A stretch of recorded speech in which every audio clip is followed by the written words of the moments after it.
하십시오. 우리가 설날을 맞이해서 옆에 있는 사람 함께 새해 복 많이 받으세요. 바랍니다.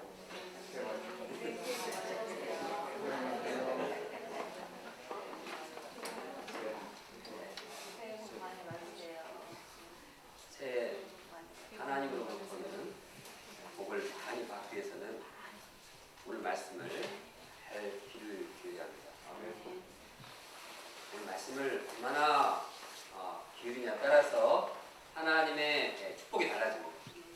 우리가 말씀을 깊이 영접하고 너희를 실천함으로 하나님께서 주시는 풍성한 축복을 넘치게 받기를 원합니다. 2주 전에 저는 헌혈을 하기 위해서 혈압을 쟀습니다. 그런데 혈압 수치가 높았습니다. 이왕 갔는데 한번 하고 싶어가지고 그냥 기회가 잘못됐다고 잘못되지 않았나 해가지고 화장실 가서 또 찬물도 마시고 해가지고 여러 번 잰 결과 수혈할 수 있는 그런 수치가 나왔습니다.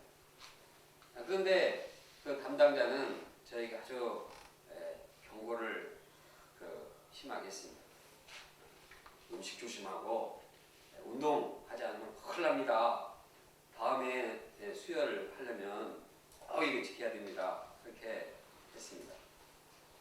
그 말과 같이 제가 건강을 회복하려고 하면 이제 그 음식을 내고 짜고 먹으면 안 되고 또 폭식을 하면 안 되고 음식을 꼭꼭 씹어서 잘 먹어야 합니다. 이러한 이 방향은 그렇게 어렵거나 멀리 있는 것이 아닙니다. 그냥 그대로 하면 얼마든지 회복할 가능성이 있는 것입니다. 이것은 단지 우리 육신의 건강뿐만 아니라 영적으로도 연결될 수가 있습니다. 우리가 영적으로 죄를 짓고 병이 들면 그때 우리는 이제 이것을 하나님 앞에 하나님 말씀 앞에 회개를 하고 이제 돌이켜야 합니다. 그러면 그 말씀 가운데서 이제 우리는 새롭게 될 수가 있습니다. 말씀은 어렵거나 멀리 있는 것이 아닙니다. 하나님의 말씀에 순종하기만 하면 하나님께서는 우리를 회복시켜 주시고 영적으로 완전히 새롭게 하시고 축복을 넘치도록 주시는 분입니다. 본문이 이 내용입니다. 본문뿐만 아니라 신명기 전체의 결론이기도 합니다. 우리가 이 말씀을 꼭 영접함으로써 새해 설날에 하나님이 주시는 축복을 넘치게 받고 또 한 해 또 남은 인생이 하나님이 주시는 축복으로 넘치기를 원합니다. 첫째, 죄를 돌이키면 하나님은 긍휼을 베푸십니다. 하나님은 자기 백성이 죄 짓기를 원치를 않으셨습니다. 그래서 죄를 경계했습니다. 범치 않도록 너희들 죄 범하면 저주를 받을 것이라 단단하게 경고하셨습니다. 그러므로 그들이 이제 하나님의 경고를 듣고 순종해야 했습니다. 그러나 하나님은 그들이 하나님의 경고에도 불구하고 순종하지 않을 것을 아셨습니다. 그들이 죄를 짓고 타락할 것을 내다보셨습니다. 결국 그들이 죄를 범함으로써 하나님과 그들과의 그 언약이 깨지게 되는 것입니다. 하나님과 이 언약이 깨져서 이제 그들은 진노를 받게 되는 것입니다. 이것은 그들이 일방적으로 약속을 깼기 때문입니다. 그들이 저주를 초래한 것입니다.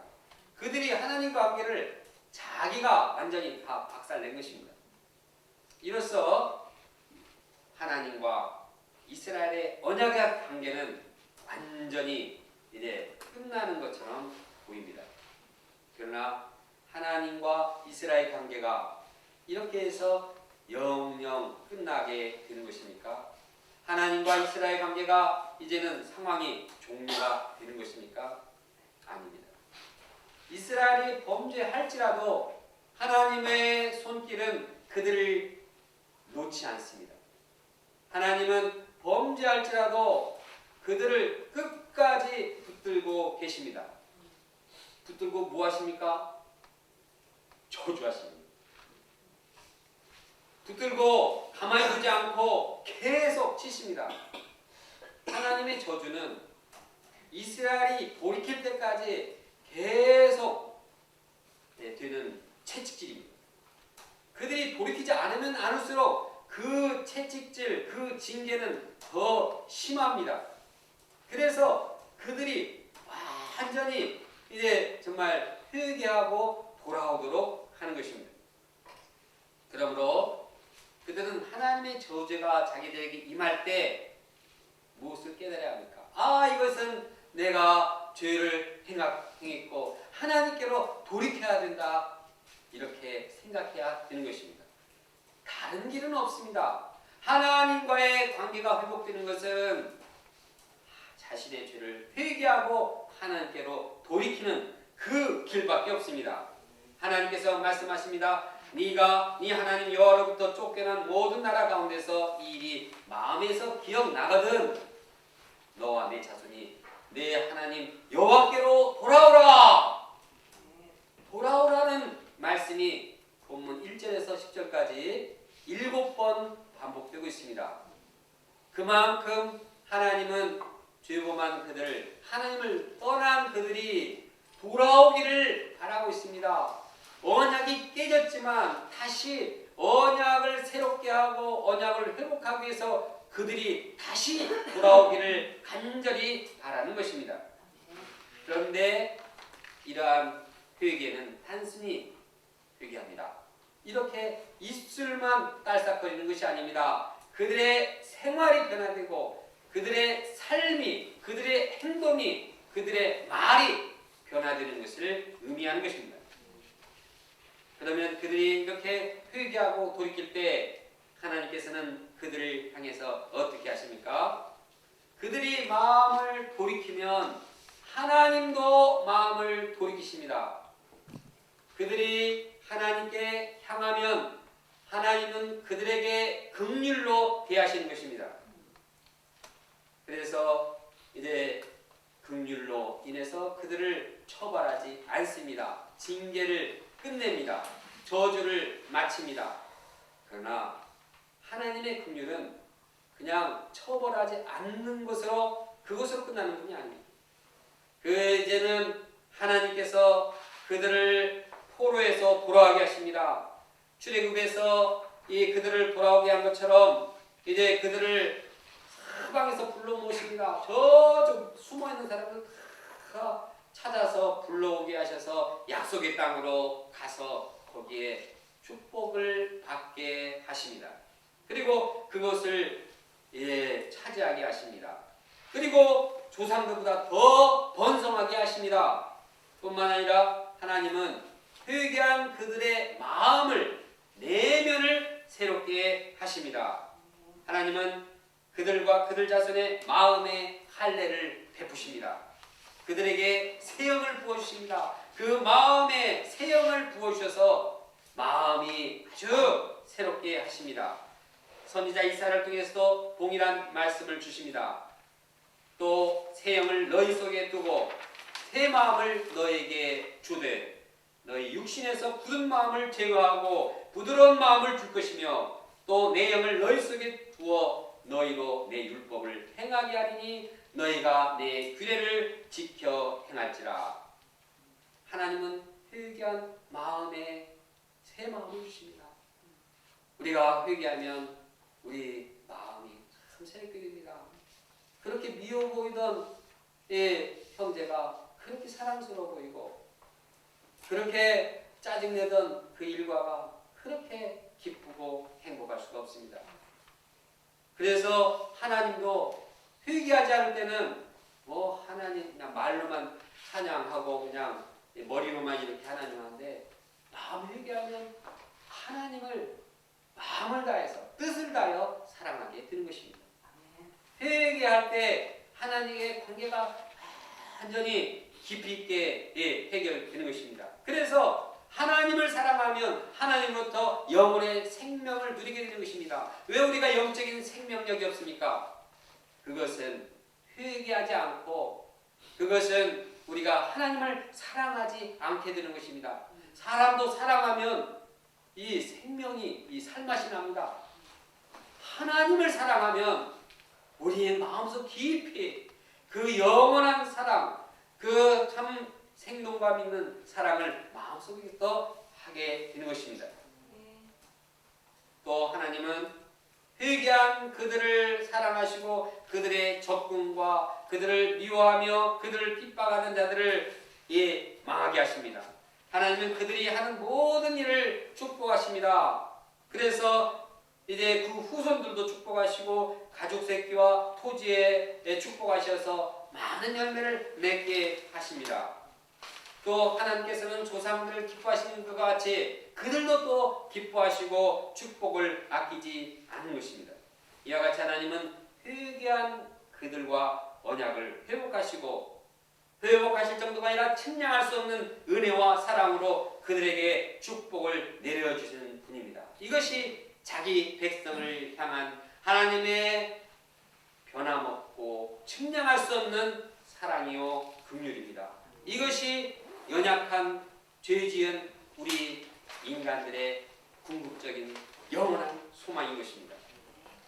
이것은 한 나라에만 국한되는 것이 아닙니다. 성경에 보면 한 개인이 죄를 짓고 그에 대해서 회개할 때 하나님께서는 아낌없이 그를 긍휼을 베푸십니다. 예를 들어서 야곱의 넷째 아들 유다는 자기 아버지 마음에 아주 아픔과 슬픔을 줬습니다. 그는 자기 동생 요셉을 그 웅덩이에 넣고 이스마엘 상인들에게 노예로 파는 장본인이었습니다. 그는 형제를 미워해서 영적으로 이제 살인을 한 그런 죄인이었습니다. 그러나 그가 자기 죄를 회개할 때 하나님께서 그를 긍휼히 여기십니다. 그는 나중에 자기 죄를 어째 회개하고 아버지가 정말 이제 베냐민 때문에 괴로워할까, 베냐민을 대신해서 내가 인질로 잡혀있겠다, 제가 안 오면 나를 죽게 해달라, 자기 아버지를 사랑하고 자기 동생을 사랑하는 그런 회개의 역사가 있었습니다. 그때 하나님은 유다를 통해서 유다에게 또 그 자손들에게 많은 축복을 주셨습니다. 가장 큰 축복은 유다 자손을 통해서 메시아가 탄생하게 하신 것입니다. 다윗 역시 그렇습니다. 다윗도 전쟁에 나가 있는 충신들 놔두고 늦잠을 자고 늦잠 자다가 일어나가지고 참 이 정욕에 빠져서 간음죄를 졌습니다. 간음죄만 진 것이 아니라 그 간음죄를 은폐하기 위해서 충신 우리아를 암살하도록 그렇게 하고 살인죄를 지었습니다. 이러한 그는 정말 죄로 인해서 뼈가 썩고 아주 참을 수 없는 그런 고통 가운데 거하다가 죽을 수밖에 없었습니다. 그러나 그가 회개할 때 하나님께서는 용서하셨고, 용서하실 정도가 아니라 그를 통일 이스라엘의 왕국의 왕으로 세우시고 다윗을 통해서 또한 이 메시아 이 자손이 탄생하게 하신 것입니다. 베드로 역시 마찬가지입니다. 그는 수제자였습니다. 그는 예수 그리스도를 예수 그리스도께서 잡혀갔을 때 나는 주님을 모른다, 예수님을 모른다고 부인하던 자였습니다. 그리고 십자가의 죽음의 유기 앞에서 그냥 도망쳤습니다. 그러나 그가 회개했을 때 예수님께서는 그에게 긍휼을 베푸시고 그가 이제 성령을 덧입게 하시고 마음을 새롭게 해서 예루살렘 초대교회 예루살렘 이 교회에 이제 수장으로 리더로 세우시고 그를 통하여서 하나님의 복음 역사, 천국의 역사가 확장되게 하셨습니다. 지금도 마찬가지입니다. 우리가 마음을 돌이키기만 하면 하나님께서는 우리에게 축복해 주시는 분입니다. 우리를 긍휼히 여기시는 분입니다. 우리에게 새 마음을 주시는 분입니다.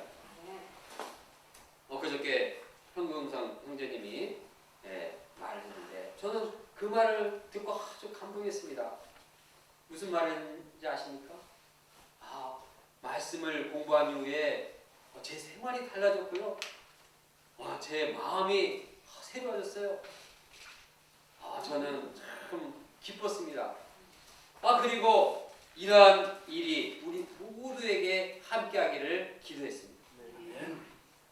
우리 각자가 회개하고 하나님께 돌이킬 때만이 이러한 새로운 역사가 일어나게 되는 것입니다. 저도 생각해보면 하나님께 많은 축복을 받았습니다. 하나님 말씀을 통해서 은혜를 많이 받고 천국의 소망을 갖게 되고 영생과 죄사함의 은혜를 덧입었습니다. 또 우리 동역자님들, 이 귀한 동역자들과 동역하는 은혜 축복을 받게 되었습니다. 그러나 곰곰이 돌이켜보고 자신을 점검해 볼 때 내면의 죄악이 더덕더덕 아는 알게 모르게 더덕더덕 붙어 있었습니다. 육신의 안위를 사랑했고 또 인터넷 쇼핑을 하면서 시간을 낭비한 적이 많았습니다. 하나님과 동역자들을 마음을 다해서 사랑하고 열정을 다해서 사랑해야 되는데 그렇지 못하고 이기적인 자신, 변질된 자신을 보게 됐습니다. 제가 신명기를 마무리하면서 다른 무엇보다도 이러한 죄악을 철저하게 회개합니다. 세보 맞기를 준비하는 이때, 신명기 말씀을 마치는 이때 우리가 모두가 해야 할 것은 하나님 앞에 회개하는 것입니다. 말씀 앞에 내가 어떠한 죄를 지었는가? 말씀 앞에 내가 어떤 점에서 변화되어야 되는가? 이것을 하나님 앞에 회개하고 우리의 삶이 새롭게 되기를 원합니다. 회개할 때 하나님께서는 우리에게 긍휼을 베푸시고 우리에게 축복하시고 우리를 새롭게 하십니다. 우리가 회개하며 주님의 긍휼을 덧입기 원합니다. 우리가 회개하며 주님께서 주시는 새 양들의 구원 역사와 제자 양성 역사를 축복해 주시기를 원합니다. 마음이 새롭게 되고 하나님이 주시는 축복을 넘치게 받기를 원합니다. 둘째, 하나님의 말씀은 어려운 것도 아니고 먼 것도 아닙니다. 이스라엘이 회개하고 해야 할 일은 하나님의 말씀을 순종하는 것입니다. 그런데 이 말씀은 그렇게 아주 어려운 것이 아닙니다. 너무 멀리 떨어진 것도 아닙니다. 하나님의 말씀이 저 멀리 하늘에 있는 것이 아닙니다. 그래서 누가 하늘에 올라가서 그 말씀을 받아와야 될 텐데 그래야지 우리가 그 말씀을 듣고 지킬 수가 있을 텐데 이렇게 염려할 필요가 없습니다. 오히려 하늘에 갔다 왔다고 하는 그런 사람들의 말을 조심해야 합니다. 11년 전에 천국에서 돌아온 소년이라는 책이 나왔습니다.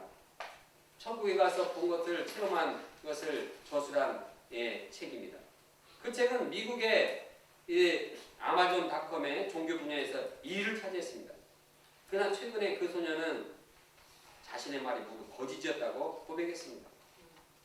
자기가 죽은 것도 거짓이고 자기가 천국에 가는 것도 거짓이라고 말했습니다. 그래서 출판사는 그 책 판매를 다 중단했습니다. 그리고 나갔던 책을 어떻게 회수할 것인가 지금 고심 중에 있습니다.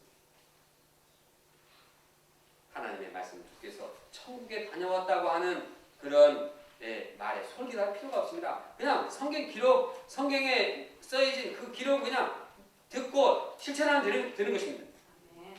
하나님의 말씀이 먼 바다에 감춰져 있는 것도 아닙니다. 보물섬처럼 저쪽 하나님의 말씀이 거기 숨겨져 있어서 배 타고 거기 가가지고 이 말씀을 가져와야 되는 것은 아닙니다. 하나님의 말씀은 아주 가까운 곳에 있습니다. 하나님의 말씀은 그들의 입에 있고 마음에 있습니다.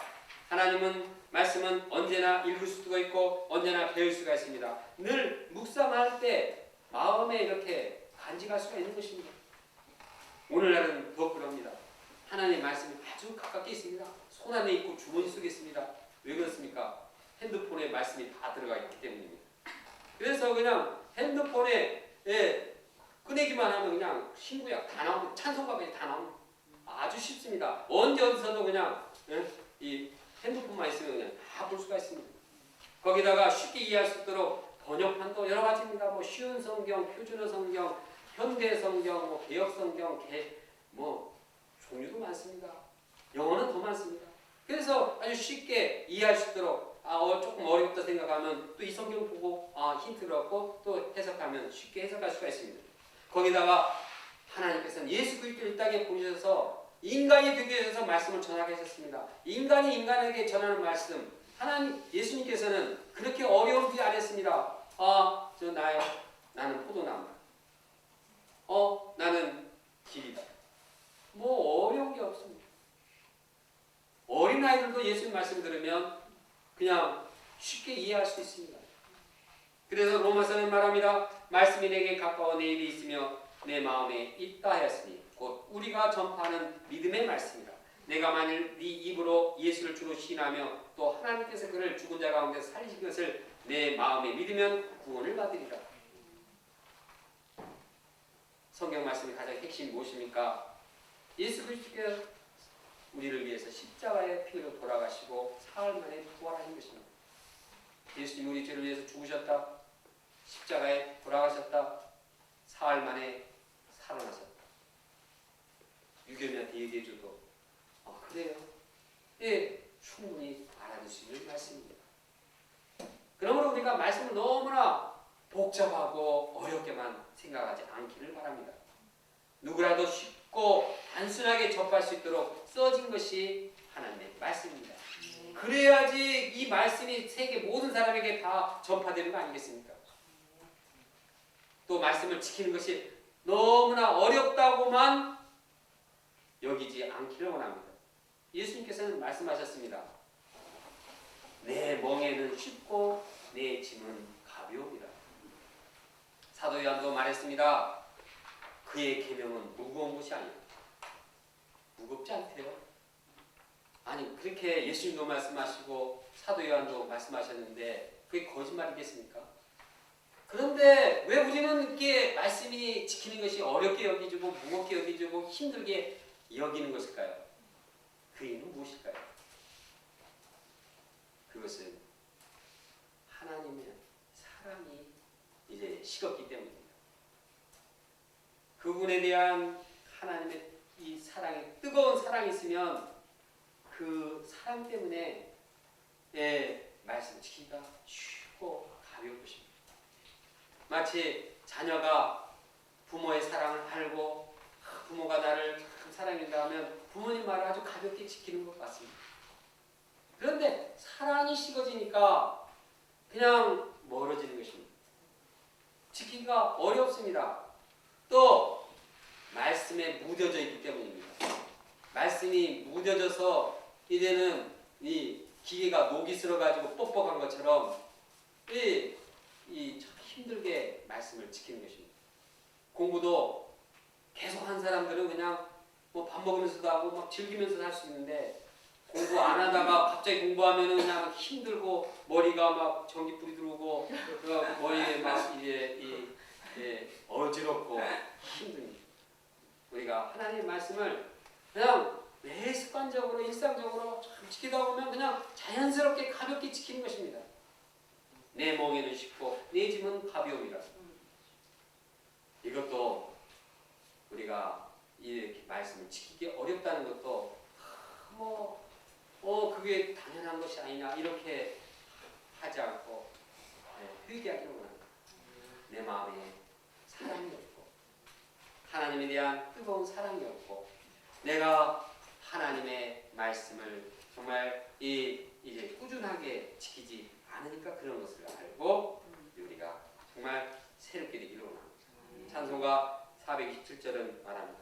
내가 매일 기쁘게 술래길 행함은 주의 팔이 나를 안보함이오.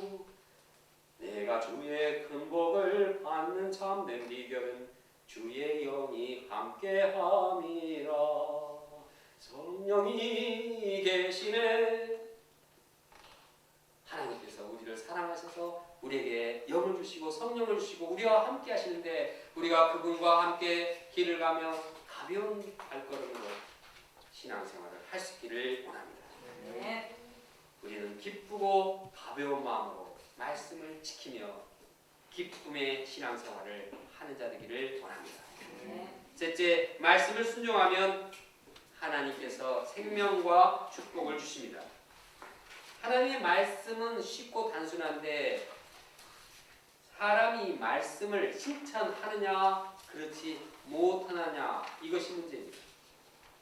사느냐 죽느냐 이것이 문제로다. 누가 말했습니까? 셰익스피어의 햄릿에 나오는 사느냐 죽느냐 이것이 문제입니다. 가장 큰 문제 사느냐 죽느냐. 그런데 그보다도 더 중요한 것은 어떤 것입니까? 말씀을 순종하느냐 순종하지 않느냐 이것이 더 중요합니다. 왜냐하면 말씀에 순종하느냐 순종하지 않느냐 이것에 따라서 삶과 죽음이 결정될 뿐만 아니라 축복과 화가 결정되는 것입니다. 아무리 살아도 하나님의 말씀에 불순종하면 그에게는 화가 있습니다. 영원한 저주가 있습니다. 그러나 하나님의 말씀을 순종하면 그에게는 생명이 있습니다. 축복이 있습니다. 생존하며 번성하게 됩니다. 약속의 땅에서 축복을 받게 되는 것입니다. 이 말씀이 신명기 29장과 30장 모압 평지 이 설교의 결론입니다. 동시에 신명기 전체의 결론입니다. 생명과 복 아니면 사망과 화 어떤 것을 선택할 것인가 이렇게 제시하는 것이 신명기의 마지막 선택의 이란 방향입니다. 하나님께서 이렇게 선택의 방향을 제시한 것은 둘 중에 하나 골라라 이렇게 말씀을 하기를 원하시는 것일까요? 물론 사람이 사망과 죽음을 내가 죽겠다고 하면은 뭐 죽는 것입니다. 뭐 죽는 거 자유입니다. 그러나 하나님께서 원하시는 것은 아닙니다. 하나님은 그들이 사망과 화가 아니라 생명과 복을 얻기를 원하십니다. 그래서 하나님은 생명이신 하나님을 택하도록 말씀하고 계십니다. 19절과 20절을 함께 읽겠습니다. 시작. 내가 오늘 하늘과 땅을 불러 너희에게 증거를 삼가라. 내가 생명과 사망과 복과 저주를 내 앞에 두었은즉 너와 내 자손이 살기 위하여 생명을 택하고 내 하나님 여호와를 사랑하고 그의 말씀을 청종하며 또 그를 지지하라. 그는 내 생명이시오 내 장수이시니 여호와께서 내 조상 아브라함과 이삭과 야곱에게 주리라고 맹세하신 땅에 내가 거주하리라. 이 말씀을 보면 하나님은 내 생명이시다. 그는 너의 생명이다. 그는 너의 생명의 근원이다. 그는 너의 생명을 주는 능력자이시다. 그는 생명의 근원자시오 이 모든 생명의 공급자이시다는 것을 말씀하고 있습니다. 생명의 공급자일 뿐만 아니라 그분은 행복의 근원이십니다. 그래서 하나님께서는 그들이 약속의 땅에 거하며 그들에게 축복을 약속하셨습니다. 시편에도 보면 말씀합니다. 주밖에는 나의 복이 없다 하였나이다. 하나님께서는 그들이 생명과 복의 근원이신 하나님을 선택하게 하셨습니다. 그래서 그들뿐만 아니라 그들의 후손, 그들의 이 세대 후손들이 약속의 땅에서 이제 축복된 삶, 생명력 되는 삶을 누리기를 원하셨습니다. 이를 위해서 요구되는 것은 하나님의 말씀을 듣고 지키는 것입니다. 이 말씀은 우리에게도 그대로 적용됩니다.